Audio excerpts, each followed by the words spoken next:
Isang magandang araw po sa inyong lahat, mga minamahal kong mga kapatid sa Panginoon.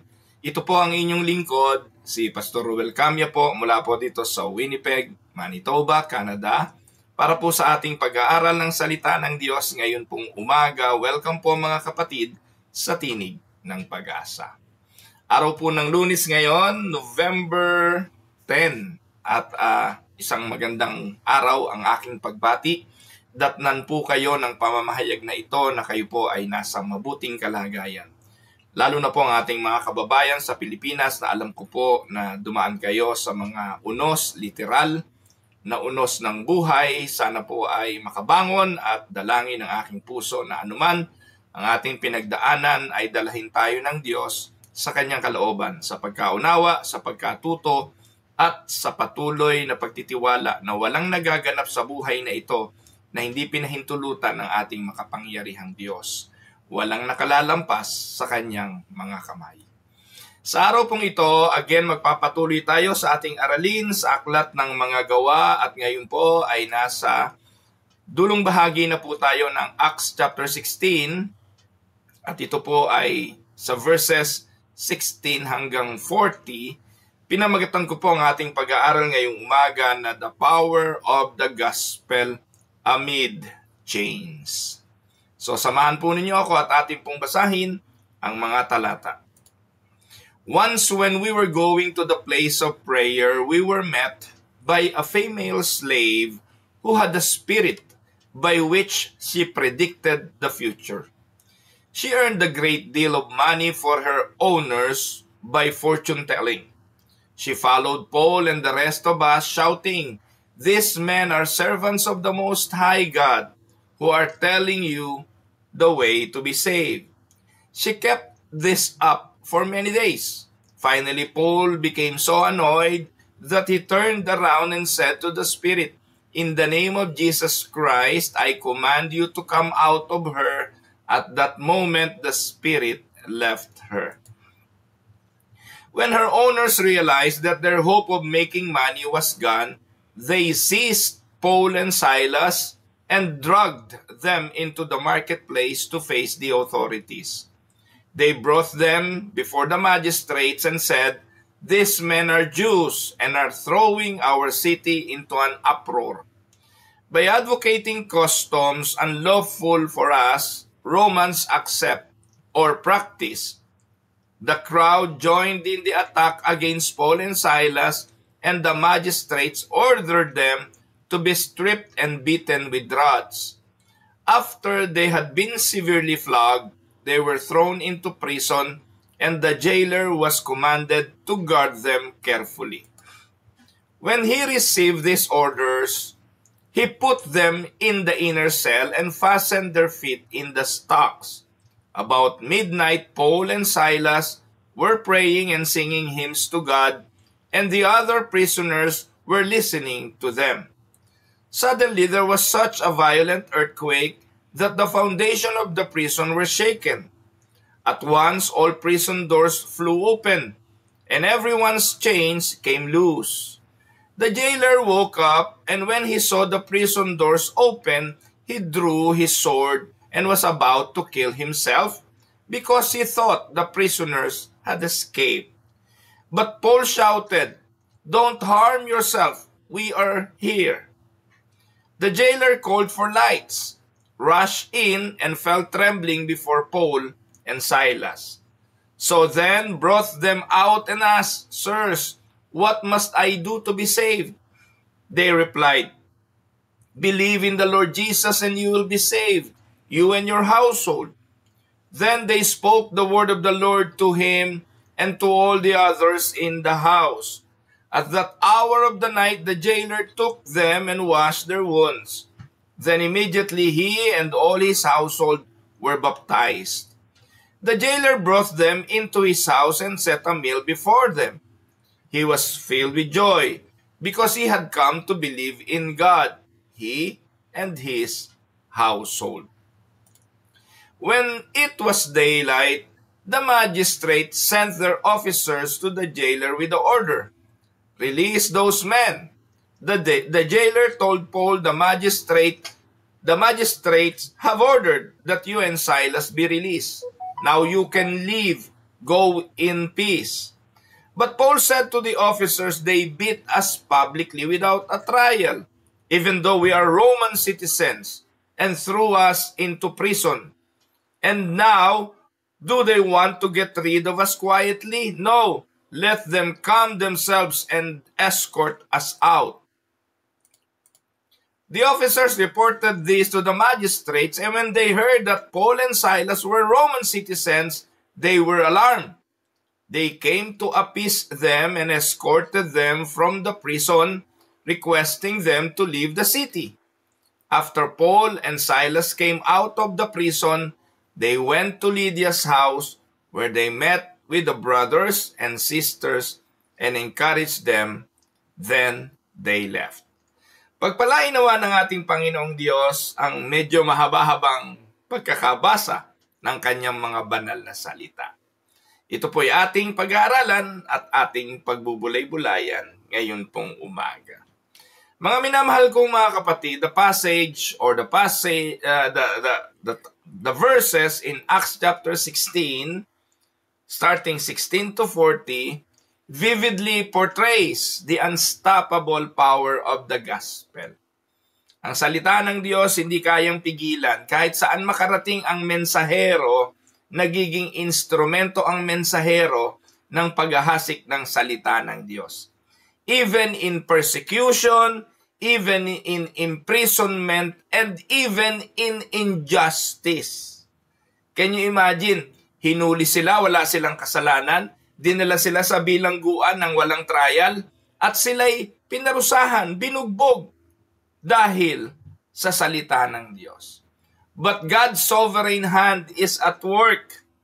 Paul and Silas remind us that true freedom is not the absence of chains.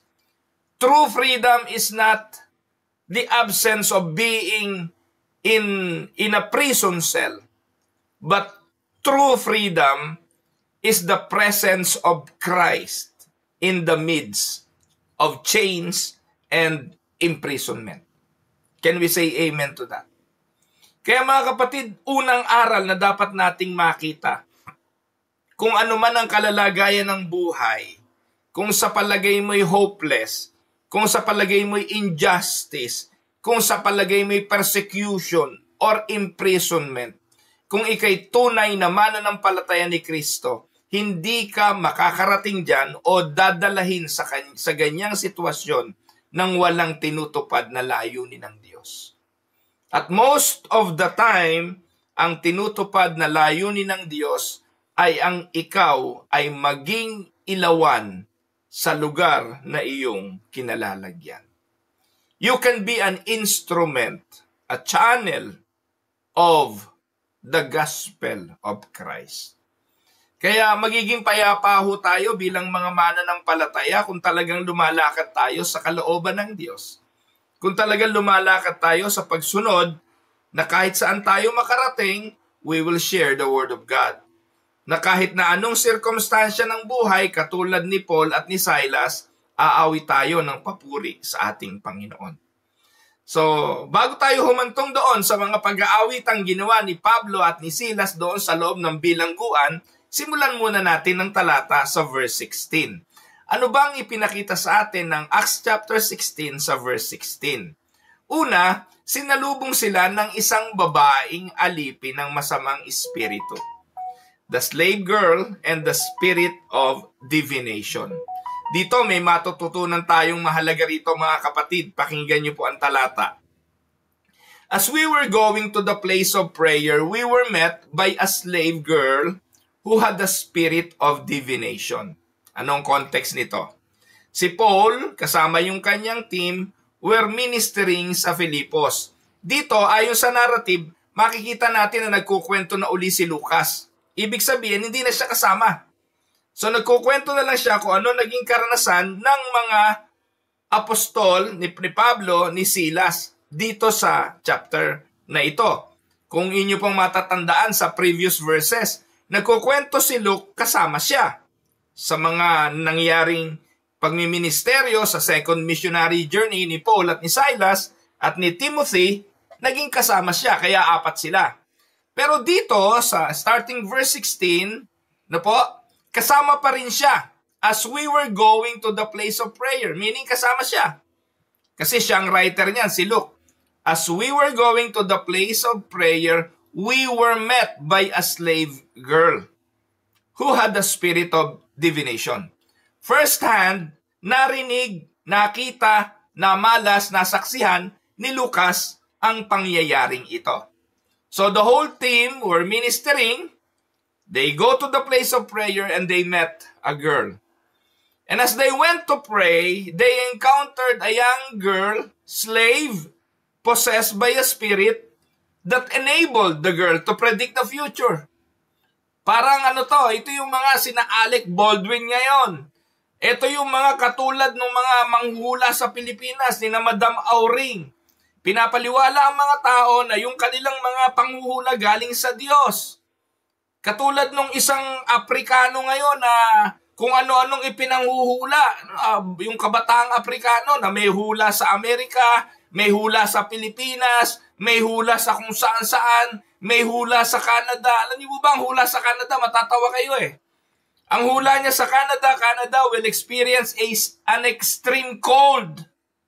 Kahit po bata dito sa Canada, alam na Canada is always on an extreme cold. Right now, cold dito sa Canada. Pero hindi pa extreme. Pagpalo ho niya ng January, February, magma-minus 40, minus 50. Ano pa ho yung extreme na cold na sinasabi ng Aprikanong yon? So makikita po natin na maraming ganong klaseng mga hula. At ito'y naglilitawan hindi lang sa mundo ng mga artista kung saan pinagkakakitaan ito.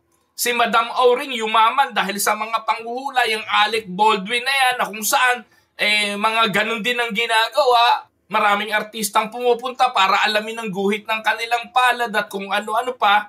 Katulad nila, meron na yan sa Biblia. At dito ang sabi, itong batang babaeng ito, enabled to predict the future. But, take note, this is not from God. It is a form of demonic oppression. So, a spirit of divination, literally, Python spirit ang tawag doon, refers to a demonic counterfeit of prophecy. Mga kapatid, huwag niyo kakalimutan, Huwag niyo kakalimutan, yung 10 salot na ibinigay ng Diyos sa Ehipto, dinuplicate lahat yon ng mga salamangkero ng Paraon. The only thing that they cannot duplicate ay yung paglikha ng buhay. Hindi nila kayang lumikha ng buhay. By the way, gagawa rin po ako ng series dito sa TNP tungkol doon sa 10 salot na yon. Tapusin lang muna natin tong Book of Acts. And then, yung susunod nating series dito, yung 10 plagues of Egypt. So, ayan, maganda. Nagkaroon ako ng idea kung ano yung susunod ko. Pag-aaralan din natin yung 10 salot na yon ng Egypt. So, makikita po natin, yung mga salamangkero, nagagaya nila. Gumawa ng ahas si Moses, gumawa rin ng ahas yung mga salamangkero. Pinapulan ni Moses ang river, ang Nile, ginaya rin nila. So, makikita po natin na nagagaya talaga ng demonyo ang mga bagay na kayang gawin ng Diyos. If prophecy came from God, then prophecy also can come to the devil, like what is happening here. So, anong ginagawa? Sabi nga po, the enemy imitates God's work to confuse people. Her masters use her, the lady, for financial gain, showing how sin and greed exploit people's suffering.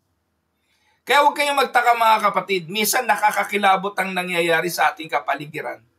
Sasabihin natin, bakit wala na yatang konsensya ang mga tao? Yung mga pagbaha, alam naman, bunga ng mga ghost project. Yung mga pagbaha, bunga ng mga illegal loggers na walang haba sa pagputol ng mga puno. Yung mga pagbaha, bunga ng mga kapabayaan ng mga nasa pamahalaan at ng mga may influensya. Makikita ho natin mga kapatid, parang wala na ho talagang konsensya ang mga tao sa pagsasamantala, sa pag-exploit, sa sobrang pagkagahaman sa kabila ng pagdurusa at paghihirap ng mga tao. Hindi ho bago yan mga kapatid. Sa Biblia, nakita na natin yan. At doon nga sa Genesis chapter 6, alam naman ninyo kung ano dahilan bakit ginuno ng Diyos ang mundo na ang itinira lang niya isang pamilya Because the wickedness of human are so severe, hindi na kaya ng Diyos. Kaya makikita niyo po mga kapatid, judgment comes from God because of the wickedness of human. Ayoko naman po sabihin, kaya may bagyo, kaya may lindol, kaya may ganto, dahil parusa ng Diyos. I don't want that. I don't want to say those things. But, wala naman po talaga makakapigil sa katotohanan na kung gustong gawin ng Diyos, gagawin ng Diyos. Ang Diyos naman na may kapangyarihan sa bagyo. Amen? Ang Diyos naman na may kapangyarihan sa lindol. Ang Diyos ang may kapangyarihan sa lahat ng mga nagaganap sa mundong ito. Kung ano layunin, ang Diyos ang tanging nakaalam. Hindi ako pwedeng mag-speculate, ayan, nangyari sa inyo yan, titigas ng ulo nyo Hindi. Sapagkat ang Diyos lang ang siyang nakaalam. Meron siyang layunin sa lahat ng mga pangyayaring ito. So makikita po natin dito po sa kasaysayang ito ang kasamaan ng tao. Pang-aabuso, pang-aalipin para lang sa sarili nilang pakinabang. Sa halip na ang batang ito'y palayain nila, tulungan nilang makalaya sa pang-aalipin ng masamang espiritu, hindi. Kinapitalize nila ang pang-aalipin ng masamang espiritu sa batang ito kasi nakikinabang sila financial. Financial gain. And it shows how greed the people to the point that they will exploit even their sufferings. Amen? Alam niyo po ba mga kapatid, yung mga nanghihingi sa kalye, mga batang umaakyat sa jeep, kumakalog-kalog doon, nanghihingi. Ano po na-discover? Later on, na-discover na sila pala kabilang sa isang sindikato na may mga tao sa likod nila. Ibinabagsak sila dun sa lugar na yon. Pagkatapos, pinanghihingi sila. Pagdating ng hapon, pipick upin din silang lahat. Dadalin sila sa isang lugar. Kukunin lahat yung kanilang mga napagpalimusan. There's so many people doing that. Yung mga babaeng nagbebenta ng aliw, na ibinebenta ng mga bugaw, ng mga mamasan at ng kung ano-ano pa. They're exploiting people for financial gain, using the suffering of people para sa kanilang pakinabang. Grabe po yan. Yung mga nasa pamahalaan, yung mga nasa gobyerno, exploiting yung mga kababayan, yung kanilang mga nasasakupan para sa patuloy nilang pagyaman. Di ko po alam paano nakakatulog pa nga ho yung mga senador na yan, yung mga congressmen na yan, yung mga nasa pamahalaan. Hindi ko alam paano nila nagagawa na humarap sa salamin. At yung mga nagsasabing sila'y mga Kristiyano, tatayo sa mga pulpito paglinggo, itataas ang mga kamay sa papuri sa Diyos, gayong alam nilang sila'y magnanakaw. Hindi ko alam kung anong konsensya meron sila. Nakakapangilabot pero yun ang po nangyayari na noon. People, because of greed, exploit people's suffering. Now, puntahan natin ang verse 17 rather. Verse 17, she followed Paul and us. Again, dito makikita natin si Lucas kasama pa. Sinundan nila si Pablo at kami. Crying out, these men are servants of the Most High. Si Lucas, kasama pa rin siya sa pagkakataong ito. Dahil yun ang kanyang kwento. So the statement, makikita natin, was true. The statement that these men are servants of the Most High, totoo. Amen? Pero yung source, false. Alam niyo po ba na si Satanas sometimes uses truth to create confusion and gain credibility? Di po ba yan ang ginagawa ng mga espiritista? Ng mga albularyo? Ng mga manghuhula? Lahat ng mga gumagawa ng kalokohang yan, ang palalabasin nila, sila isa Diyos. Meron silang sinasabing Diyos na nag-reveal sa kanila. Meron silang sinasabing Diyos na tinatawagan para gumaling ka. Meron silang tinatawag na Diyos na para magpalayas ng masamang espiritu. Ang tanong, sinong Diyos yon? And here, Satan using the truth to create confusion and gain credibility. Akala ng masamang espiritong ito, maluloko niya sina Pablo, si Silas at sina Lucas. Kasi ang isinisigaw niya, makinig kayo! Ang mga lalaking ito'y alagad at lingkod ng makapangyarihang Diyos.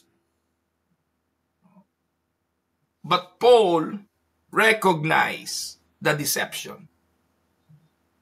And out of discernment and holy irritation, ang sabi niya na ano siya, na nabuwisit siya. Ano po? He rebuked the spirit. Ang term na ginamit sa verse 18, ano ang term na ginamit ni Paul? Sa verse 18, Paul having become greatly annoyed. Na-annoy siya. He turned and said to the spirit, not to the woman, but to the spirit inside the woman, I command you in the name of Jesus Christ to come out of her. The authority, look at this, the authority to rebuke the spirit was not from Paul. Ito po yung nakakatawa sa mga pastor ngayon sa mga Pentecostal churches ngayon No? Sila rebuke ng rebuke. I command you, I bind you, Satan. Linggo-linggo nagbabind ng Satan. Linggo-linggo nagbabind ng devil. Kung magkapangyarihan kayo magbind ng devil, magtali ng kung ano-anong demonyo at espiritu, bakit linggo-linggo ginagawa nyo? Hindi nyo patalian ng isang todong taling hindi na makakawala. Pinagloloko nyo ang mga sarili nyo, dinadamay nyo pa yung mga tao na you have the power to bind demon, devil, at kung ano-ano. Gaya kayo ng gaya sa mga nakasulat sa Bible, out of context naman ang paggaya nyo. But here we can see that Paul, the authority that he used did not come from him. It was Christ's name. It was the name of Jesus that freed the girl. So, biblical insight, Christ alone has the power over darkness. We don't have the power. It was only through Christ. Kaya yung mga binding, loosing, yung mga declaring, commanding, at kung ano-ano pa na mga pinaggagawa ng mga Pentecostal ngayon, those are boastfulness, as if they have the power. Minsan talaga nakakapikon Nakakapikong marinig yung mga kayabangan ng mga pastor, ng mga leader ng relihiyon, na magdeklara ng kung ano-anong kalokohan. I-claim mo na yan, kapatid, mabubuntis ka. Wala na ngang matres I-declare pa mabubuntis. Diba? I-claim mo na yan, kapatid. Na sa susunod na linggo, makakalipat ka, makakapag-abroad ka, wala pang ang passport. Can you imagine? Minsan natatawan na lang ako sa mga testimonies nang naririnig ko nang galing sa mga pananampalatayang gano'n. Kasi ang tingin nila sa faith is a power. A power that can manipulate things, manipulate circumstances, and manipulate even God. Yun po doon nagkakatalo Mali ang paniniwala nila sa faith. Alam niyo po ba na maging si Satanas ay may faith? Nanginginig pa nga eh. Anong klaseng faith meron kayo? Anong klaseng pananaw tungkol sa faith? Take note, nang sinaway ni Pablo ang babae, ang espiritong nasa kanya, alam niya, iyon ang kanyang sinaway. At sa pamamagitan nito, ng kapangyarihan ng Panginoong Hesukristo. It is the gospel that liberates those bound in sin or by sin and even demonic control. Ang Espiritu ng Diyos at ang kanyang ibanghelyo. Tanong, anong espiritu meron si Pablo nung hindi pa siya Pablo? Anong espiritu meron si Saulo nung siya ay hindi pa Pablo? Nung mga panahong pinapatay niya ang mga mananampalataya, may kaibahan ba sa espiritu ng batang babaeng ito? They were both the same. The question is, who liberate Paul or Saul to become Paul? Nobody. It was the Holy Spirit. No human. On the road to Damascus, it was Christ Himself. Kaya nga, sabi ng Panginoon bakit mo ko inuusig?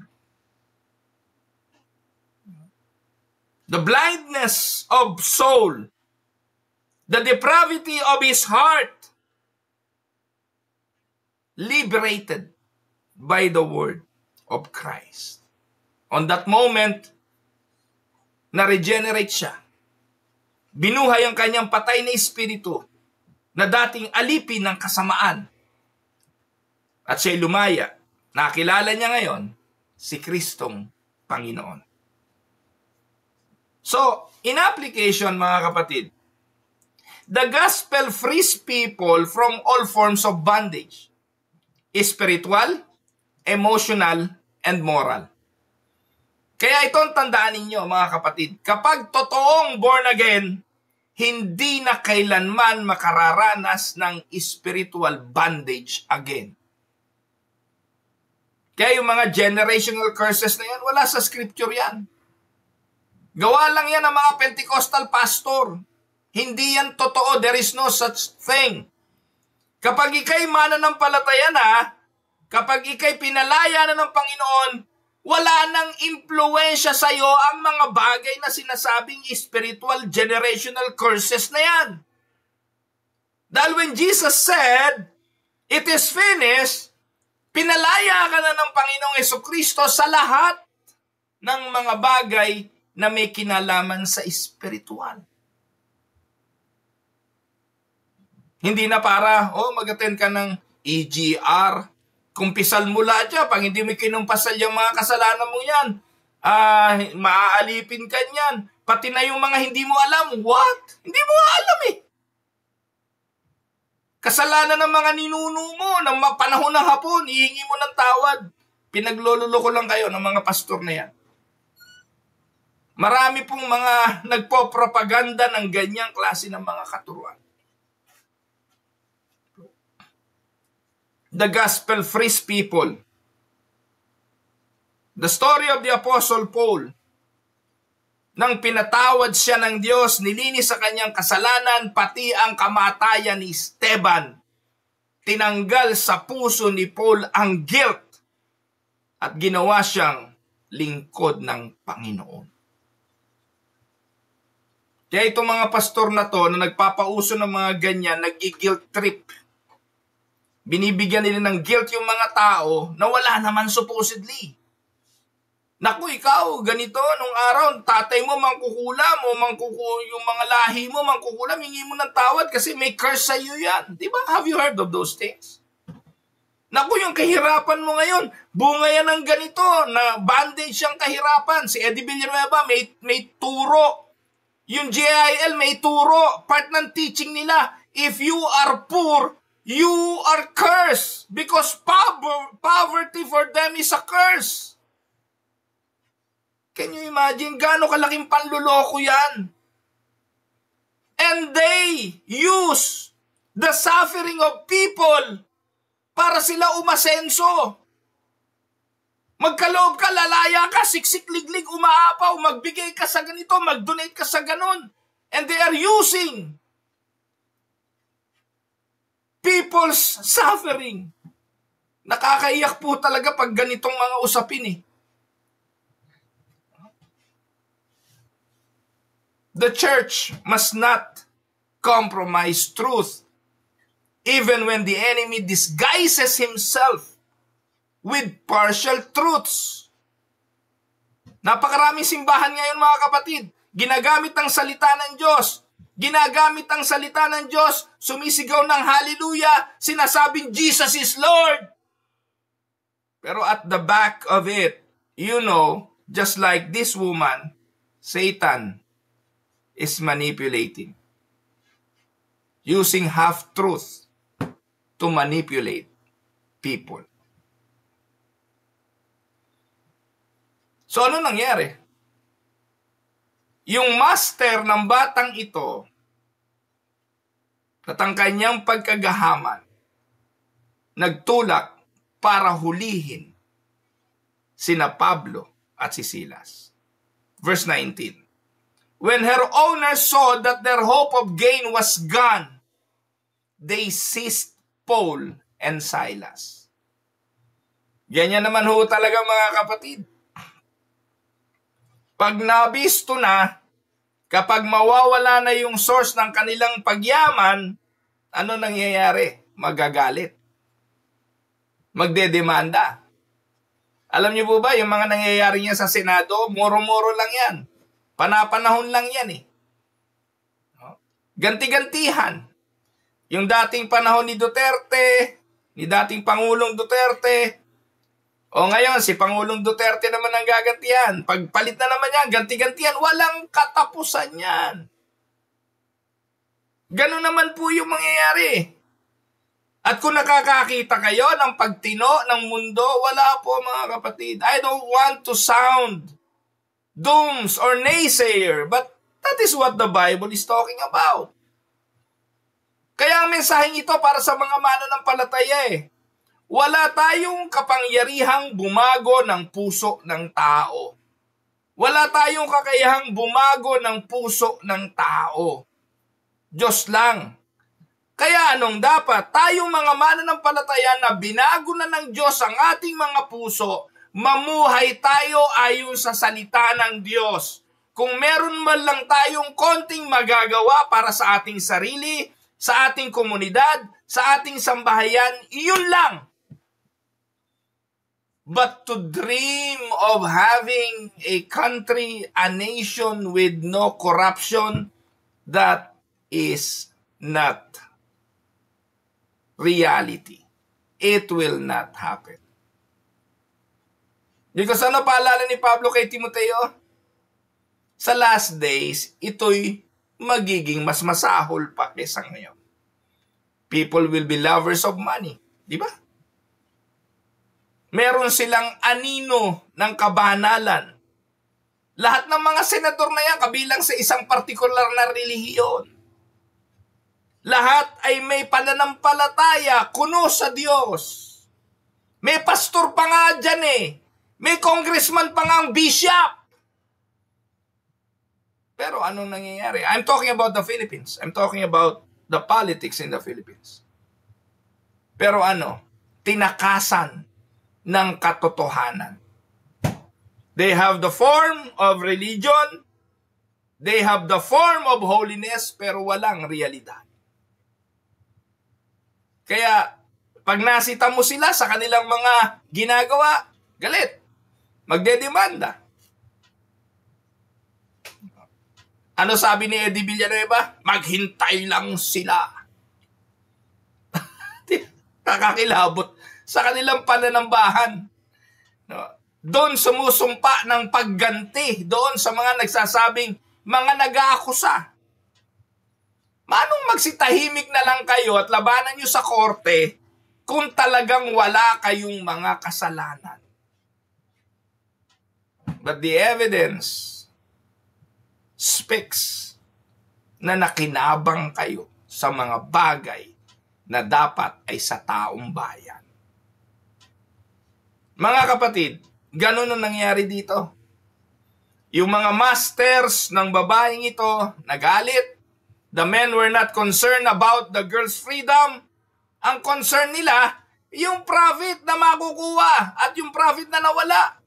Hindi ba gumaling na yung batang babae? Sinaway ni Pablo yung espiritong nasa bata. Lumaya na yung bata pero hindi natuwa ang mga master. Sa halip na ikagalak nila, "Uy, malaya ka na, hindi ka na alipin ng espiritong masama." Hindi.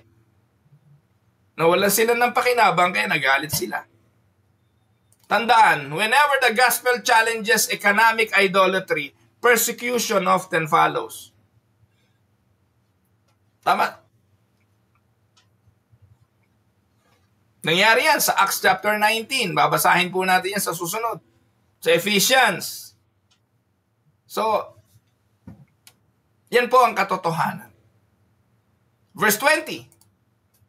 These men are Jews and they are disturbing our city. Yan ang kanilang akusasyon. Dinala nila sa magistrate. The accusation was racial and political, hindi moral. Mga Hudyo yan. At nanggugulo sila. So walang usapin ng relihiyon dito.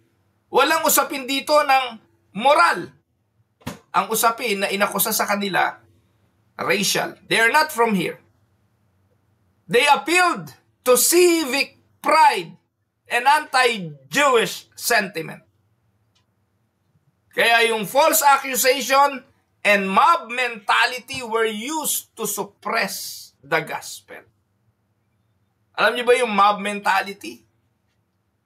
Kung anong maakusahan? Yung mob mentality, nangyari sa Panginoong Yesus yan eh. Nang sinabi ni Pilato, sige, sino gusto niyong palayain? Si Jesus o si Barabas? Ano sigaw nung mob? May sumigaw siguro, si Barabas! May nagsunura na, si Barabas! Lahat si Barabas na. Yan yung mga bandwagoners. Kung anong flow, they just go with it. Kaya itong mga lalaking ito, dahil hindi sila tagaron, pinagkaisahan sila. Kahit na ang ginawa nila ay hindi naman krimen. Ang ginawa nila, pinalaya ang batang babaeng ito sa pagkaalipin sa demonyo. Verse 22. The crowd joined in attacking them, and the magistrates tore the garments of them. So dito, tingin ko nakatakas si Lucas. Inom lang ako kape, ho. Yan. Kasi po sa verse 22, ang kwento dito ni Luke, the crowd joined in attacking them. So ibig sabihin, hindi siya kasali sa inatake. Baka nakatakas siya. Ang hinuli lang si Paul at si Silas. Ang ginawa ng magistrates, winasak ang kanilang damit. Paul and Silas were beaten without trial. It was an illegal act since Paul was a Roman citizen. So makikita niyo po mga kapatid, dito may kapangyarihan ng Diyos eh. Talagang makikita niyo ang kapangyarihan ng Diyos. Kung si Peter nahuli dito, hindi siya Romano.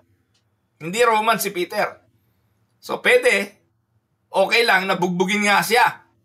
Pero dito, dinala si Peter sa Roman authority, hindi nila inalam na yung kanilang binugbog ay Romans. Ayan. Yet God allowed it. God allowed it for His sovereign purposes.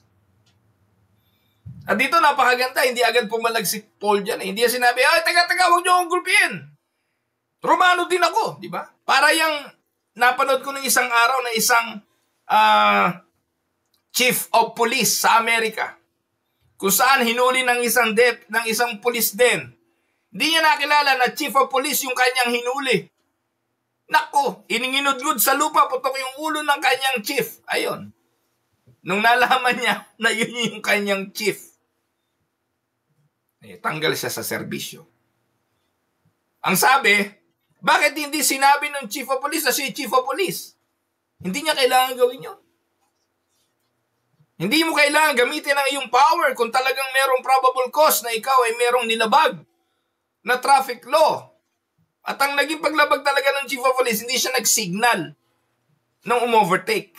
Kaya hinuli siya nung police. But then again, dapat, kung may paglabag, tinikitan siya, hindi siyang nginudgod sa simento. Well, anyways, those ibang kwento yun, no po? Pero dito, Paul can use that truth na siya hindi isang pangkaraniwang citizen, kundi siya ay isang Romano. Anong sumunod? Verse 24. Having received this order, he put them into the inner prison and fastened their feet in the stocks. Nilalaktawan ko na po yung mga sumunod na pangyayari para mapunta na tayo mas mabilis doon sa mga pinaka main points. So ang sabi dyan, the inner prison was dark, it was cold, and it is filthy. Their feet in stock added to their pain. But physical imprisonment could not change the gospel. Iyon ang magandang makita natin dito. Nakatali ang kanilang mga paa, itinapon sa madilim, malamig at maruming bilangguan. Physically, they were in captives. But the gospel cannot be chained. Suffering, sabi ng 2 Timothy 2:9, for which I am suffering even to the point of being chained like a criminal. Ito yung testimony ni Paul kay Timoteo Ito yung karanasan. At nangyari marahil yan dyan sa Acts 16:24. Kaya sabi niya dun sa 2 Timothy 2:9, for which I am suffering even to the point of being chained like a criminal. Hindi siya kriminal. Wala silang ginawang kasalanan. But God's word is not chained. Tandaan mga kapatid, suffering is not always sign of God's absence. It may be the very path He uses to display His power. Can we say amen to that? Kaya ano nangyari? If we are going to look at what happened, verse 25, the midnight praise and the divine earthquake. Ulitin ko, yung mga earthquakes, natural disaster, hindi lagi para mangwasak. Hindi lagi para magparusa. May pagkakataong ginagamit para magpalaya. You may be in a situation right now na talagang inis na inis ka dahil may nawasak. Inis na inis ka dahil nagpadala ng bagyo, ng lindol at kung ano-ano pa. Pero tandaan ninyo, we cannot always assume that it is or it was for God's judgment. Kasi dito, iba nangyari. Tingnan po natin ang verse 25. About midnight, hating gabi, madilim, mabaho na prison. Paul and Silas were praying and singing hymns to God. Matindi mga kapatid, di po ba? In pain and injustice, they worship. And this is a mark of true regeneration. Joy rooted not in circumstances, but in Christ. Yes, circumstances may dictate hopelessness. But if you are a true regenerated person, true regenerated by the Holy Spirit, you can worship God even in the most unfavorable circumstances. Amen? Their testimony affected others. The prisoners were listening to them. Then comes verse 26. Suddenly, there was a great earthquake. Lindol. Ang pananaw ng tao kapag may lindol, nagpaparusa ang Diyos hindi po ba? Pag may lindol, judgment. Pero dito, God intervened miraculously. The foundations of the prison shook. The doors opened. The chains fell off. Hindi ko alam paano nangyari yon. Saan ba nakatali yung chain? Saan ba nakakabit ito? Pero dahil sa lindol, nakalag. And this symbolizes how the gospel shakes hearts and breaks spiritual chains. Literally, take note of this. Literally, lumindol, bumukas ang pinto, gumuho yung bilangguan, pero yung ebanghelyo sa espiritual, ginuho ang katigasan ng puso, binuksan ang patay na espiritu ng jail guard, at dahil doon, nagkaroon ng paglaya. Take note, hindi lang si Pablo at si Silas ang lalaya rito, ang pagkaalipin ng prison guard, palalayain din ng ebanghelyo. Amen? Verse 27. The jailer woke and drew his sword, supposing that the prisoners had escaped. Under Roman law, a jailer would be executed if prisoners escape. So hindi na niya hihintayin yon na madiskubring nakatakas ang mga bilanggo, kaya magpapakamatay na siya kesa madiskubri pa ng iba na natakasan siya. He was about to take his own life, but God was about to give him eternal life, a new life. In verse 28, Paul cried with a loud voice, "Do not harm yourself, for we are all here." Amen. Paul's compassion reflected Christ's mercy. Even his persecutor became the object of grace. When Jesus was on the cross, hanged, the word of the Lord Jesus is, "Father, forgive them, for they know not what they are doing." And then a word, "Today you shall be with me in paradise." Those are words of compassion. When believers respond to suffering with worship and mercy, makinig po kayo, the world sees Christ. God often uses our trials to reach others. Hindi naliliwanagan ang mundo ng mga Kristiyanong sa halip na umawit ng papuri sa Diyos ay reklamo ng reklamo. Hindi nagiging pagpapala sa mundo ang mga Kristiyanong nauuna pa na magngangawa, magreklamo, maglupasay, sa halip na magningning ang ilaw at tanggapin na may mensahe ang bawat sirkumstansya. Amen, mga kapatid. Nang pinanonood ko ang testimony ni Kim Atienza nung namatay ang kanyang anak, gaano kasakit sa isang ama na nung maliit itong batang ito napabayaan na nila.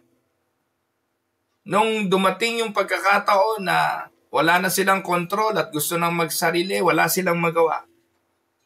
Hanggang sa dumating doon sa punto na kitili ng buhay na malayo sa kanila, wala na rin siyang magawa. Alam ko, punong-puno ng pagsisisi si Kim Atienza. Punong-puno ng mga sakit ang kanyang kalooban na kung pwedeng, meron lang siyang magawa pero wala. Pero at the end of the day, makita mo yung kanyang maturity sa pananampalataya. Masakit, may kalungkutan, pero naniniwala siya na plano ito ng Diyos, pinahintulutan ito ng Diyos, at tinanggap niya ng may pananampalataya. Ang ating tandaan po natin mga kapatid, our response to suffering with worship and mercy, nakikita lagi ng mundo. At ginagamit ng Diyos ang trials ng bawat isa sa atin para magsilbing liwanag sa madilim na buhay ng iba. Amen? At anong sumunod? Makikita natin yung jailer's conversion and the baptism of the family. Verse 29, the jailer called for lights. Where's the light? Naglagay sila ng liwanag. At ang taong nasa kadiliman ang unang hahanapin ay liwanag. Dito literal na liwanag ang hinanap ng jailer. Pero sa oras na ito, binigyan siya ng liwanag ng Espiritu Santo para makita ang kanyang kalagayan. And when he saw Paul and Silas, he fell down before them. Amen? The jailer saw the reality of God through their witness and miracle. He recognized his spiritual need. Dahil doon, verse 30, Sirs, what must I do to be saved? This is the most important questions any person can ask. The jailer's despair turned into a divine encounter. Paul said, verse 31, believe in the Lord Jesus, and you will be saved, you and your household. The core of the gospel, salvation is by grace, through faith alone. Sola fide. It's not about works, it's not about rituals, but about believing in Christ as Lord and Savior. Can we say amen? Verse 32. They spoke the word of the Lord to him. Paul and Silas shared the gospel to the man. Faith must be founded where? From the word. Romans 10:17.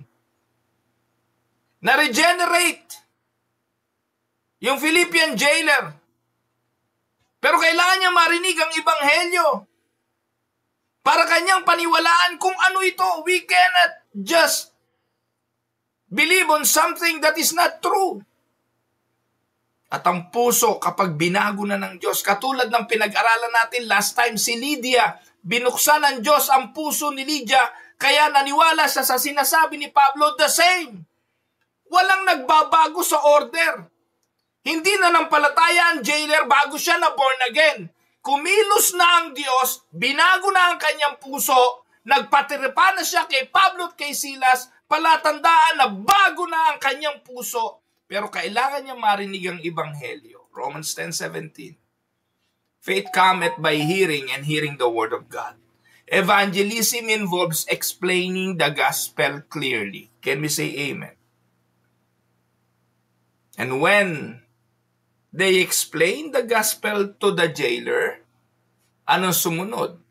He was baptized at once. He and all his family.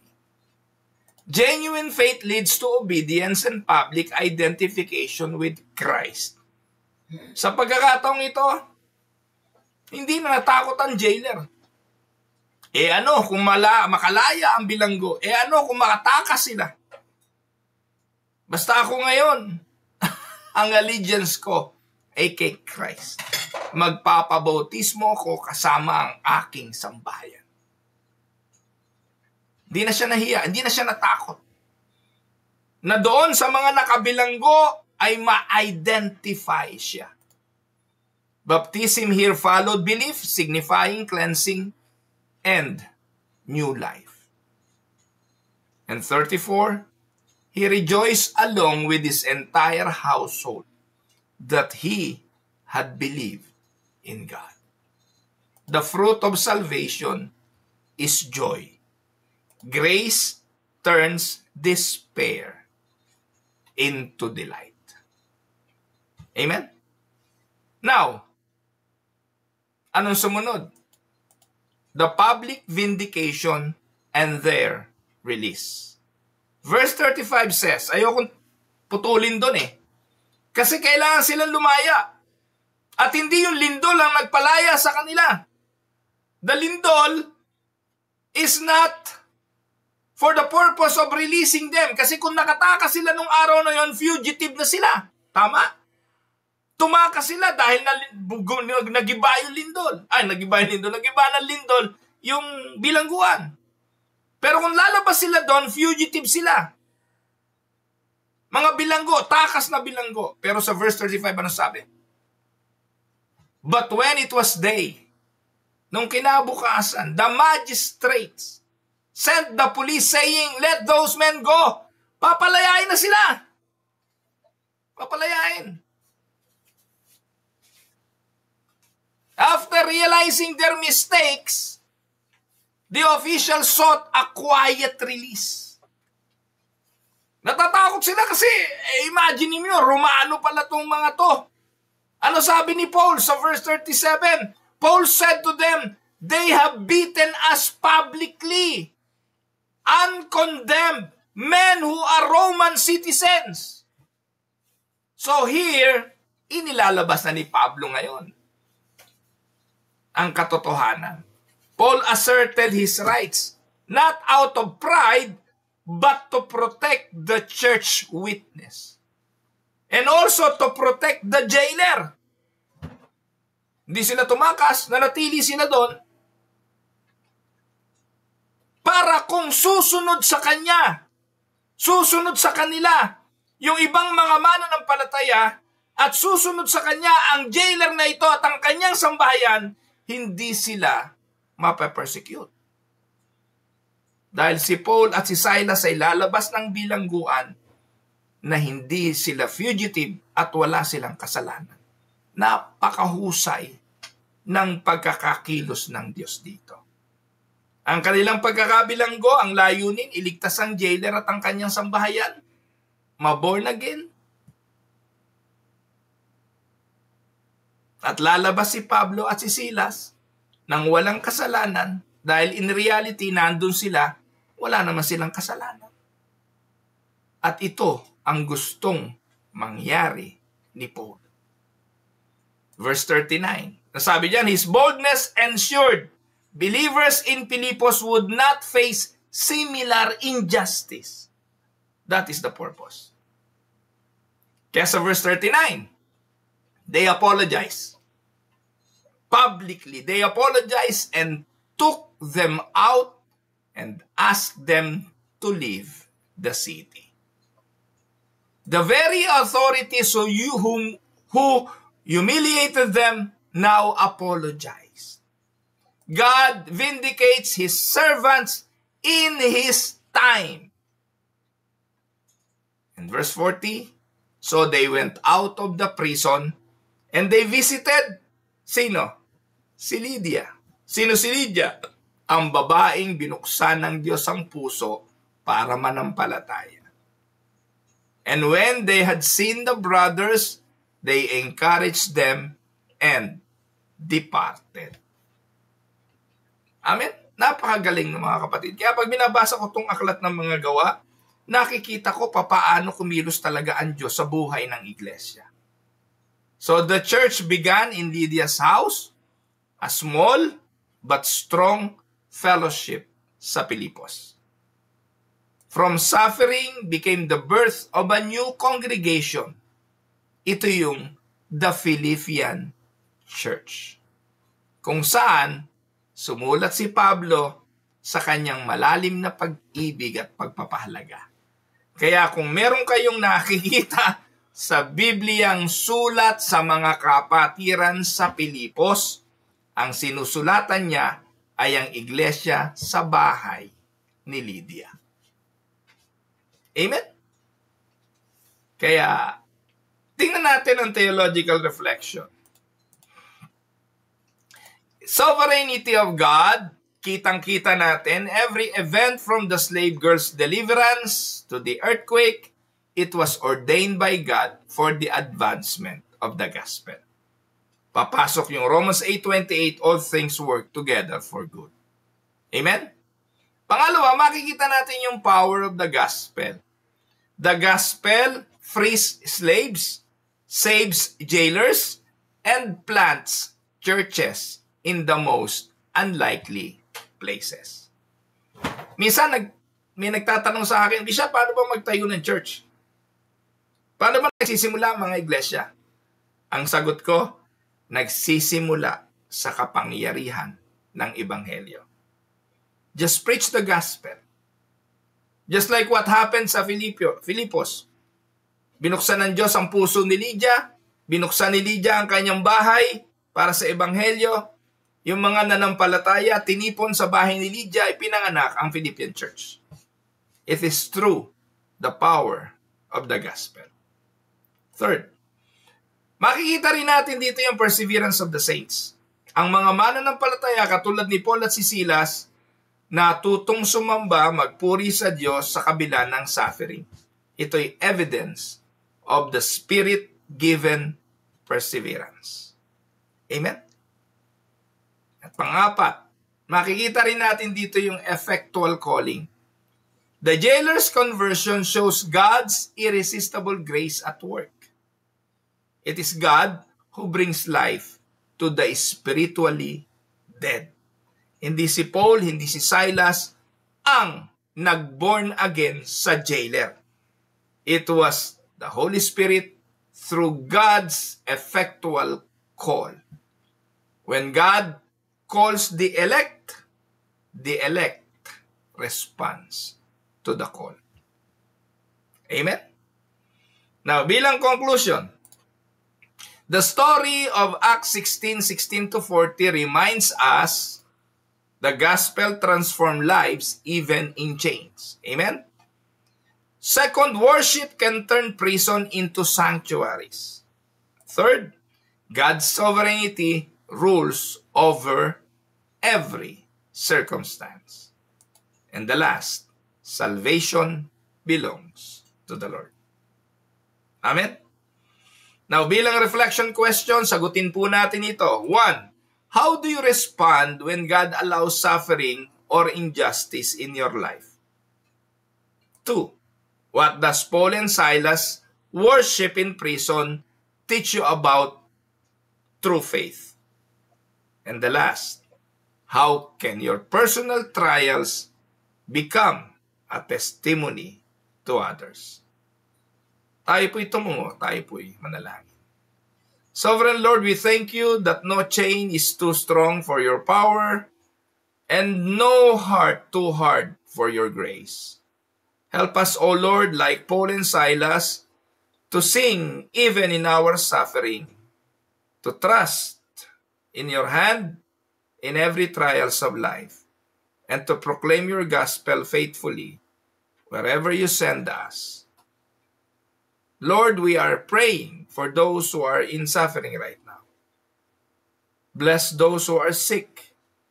Renew their strength, Father, and grant them the perseverance of the saints that they can pursue. They can continue in life with a desire to give you praise and glory. We are praying for the Philippines, Lord. We are praying for our kababayan. Kumilos ka po sa kanila, Panginoon. Pinagkakatiwala namin sa iyong lahat. Ito po ang aming dalangin sa matamis na pangalan ng aming Panginoong Yesus. Amen and amen. Magandang araw po sa inyong lahat. Pagpalain po kayo ng ating Panginoong Diyos. Ito po ang inyong lingkod, si Pastor Ruel Camia, mula po dito sa Winnipeg, Manitoba, Canada. para po sa ating pag-aaral ng salita ng Diyos ngayong umaga. Dito po sa Tinig ng Pag-asa.